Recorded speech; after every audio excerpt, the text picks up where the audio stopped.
Celui qui répudie sa femme, sauf pour cause d'infidélité, commet l'adultère. Ça dit quoi? Tu répudies ta femme et que ce n'est pas de l'infidélité. Tu as commis de l'adultère. Donc ce n'est pas les femmes seules qui commettent l'adultère. Les hommes aussi. Les 90% qui ont commis l'adultère une fois. Il n'y a pas de saint ici. Nous tous, nous sommes des pécheurs. Si tu reconnais que tu es pécheur, Dieu te pardonne avant même que tu t'agenouilles. Ce qu'on nous enseigne, que la religion nous enseigne, c'est que tu peux répudier ta femme si elle commet de l'adultère. Si elle sort pour aller vers un autre homme, la religion nous expliquait que d'abord tu peux pardonner. Ça dépend de chaque homme. Quand ta femme commet de l'adultère, ça dépend de chaque homme. Tu peux pardonner si la femme se repent réellement.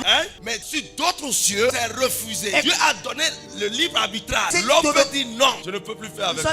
Parce qu'il dit sauf cas d'infidélité. Mais ici, ce n'est pas ça. Ce n'est pas commettre de l'adultère. Seul qu'on appelle infidélité. L'adultère fait partie de l'infidélité. Mais l'infidélité ne veut pas dire que c'est adultère. L'infidélité fait adultère plus le non-respect des clauses du mariage. Tout mariage est basé sur des clauses. C'est une convention, c'est une alliance, c'est un contrat. Et lorsque le contrat n'est plus respecté, que ce soit au niveau de l'homme ou au niveau de la femme, ça devient de l'infidélité. Plusieurs pensent que c'est lorsque leurs femmes sortent et les trompent qui sont cocufiées. Quand la femme cocufie son homme, là, on pense que c'est là où on parle d'infidélité. Ça fait partie de l'infidélité. Mais l'infidélité est plus que ça. Au moment où tu te mariais avec la femme, elle t'avait promis la fidélité, le respect, l'obéissance, l'admiration. Mais tu vois que ces clauses ne sont plus respectées. Numéro 1, lorsque tu es dans le mariage et que ta femme, à l'intérieur de toi,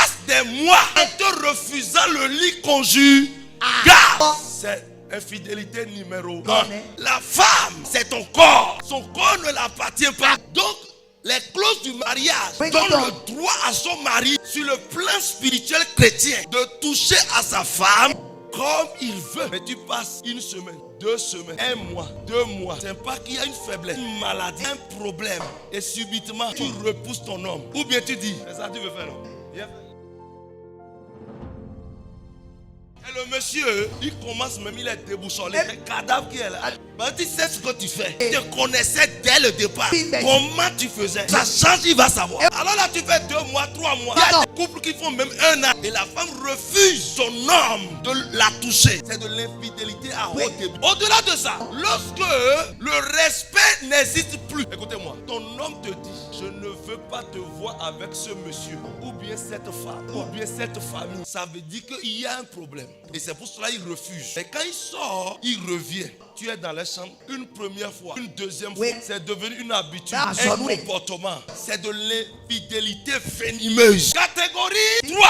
Lorsque tu as ta femme et quand tu rentres, c'est tension qu'elle te donne. Il y a les femmes tensionnaires, motivatrices de tension. Il y a des femmes, quand elles trouvent de l'argent, elles vont déposer ça chez un ami. Pire encore, un ami garçon. Quand elle aura besoin d'essence à la maison, allô, envoie-moi 1000 francs. Je veux prendre essence. Mais ton mari, c'est de l'adultère à grande échelle. C'est ce que la Bible dit que je te dis. Le monsieur entre à la maison. Tu sais qu'il traverse une période difficile. Au lieu de lui parler avec paix, au lieu de ramener son cœur, échanger avec lui, le motiver, l'encourager, c'est maintenant tu sais dire qu'il est paresseux. Si une femme n'a plus de l'admiration à son homme, il faut savoir que cette femme te cocufie. Cocufier un homme n'est pas seulement quand on sort pour aller coucher avec un homme. Lorsque tu n'admires plus ton mari et quand tu vois un autre homme, même à la télé, tu dis, l'homme si est propre. Si Dieu m'avait donné un homme comme ça, comme si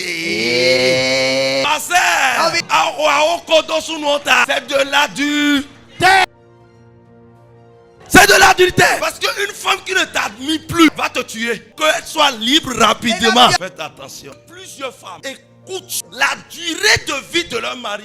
Pas leur comportement. Je vais vous dire une chose. Ce n'est pas à cause de la menstruation seule. Non. L'homme court plus que la femme sur la terre. Il vient à la maison. C'est là où il devait trouver la paix. Mais il entre dans un camp ninja. Donc le souci le prend. À chaque instant qu'un homme vit sous tension, dans le souci, ses neurones sont grillés. Vous allez voir que l'homme n'a même pas un âge donné. Il ne commence pas à tout oublier. C'est même la base des faiblesses sexuelles de nos hommes. Ce n'est pas la nourriture. Les femmes ne sont plus satisfaites. Dans l'intimité familiale, l'homme est debout, mais là-bas est socotant. Et tu ne sais pas que c'est à cause de toi.